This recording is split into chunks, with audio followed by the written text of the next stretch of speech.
సడన్గా వచ్చే వీళ్ళలో ఏంటంటే తలనొప్పులు, విపరీతం తలనొప్పులు, తలంతా వస్తుంది, లేదా వన్ సైడ్ తలనొప్పి వస్తుంది, ఇక్కడే వస్తుంది, లేదా మడి మీద వస్తుంది, వెనక వస్తుంది. కానీ ఎక్కువ మందికి ఇదంతా వస్తుంది, తలంతా వస్తుంది. వన్ సైడ్ వచ్చేవాళ్ళు కూడా ఉంటారు. గ్యాస్ ఫామ్ అయ్యో, గ్యాస్ట్రిక్ వల్ల కూడా అంతే నరకపోతే తలనొప్పి వస్తుంది, మోషన్ అవ్వకపోయినా తలనొప్పి వస్తుంది. తలనొప్పికి బోల్డ్ కారణాలు, కన్నూరు చౌక 100 కారణాలు అన్నట్టు తలనొప్పికి 100 కారణాలు ఉంటాయి. ఏ కారణమైనా తలనొప్పి.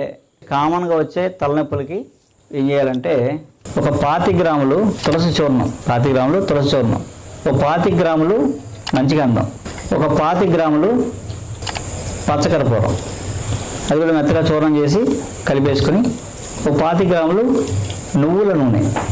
సో కలిపేస్తే బాంబులా అయిపోద్ది, క్రీమ్లా అయిపోద్ది అనమాట. దాన్ని మీరు బాటిల్లో ఉంచుకోండి. మీరు బాటిల్లో ఉంచుకుంటే 1 సంవత్సరం ఉంటుంది, ఎందుకంటే పచ్చకర్పూరం వేసాం కాబట్టి 1 ఇయర్ పాటు ఏం పాడవదు. ఆ క్రీమ్ దాచుకున్నాం కదా, తలనొప్పి వచ్చింది అనుకోండి, ఇదంతా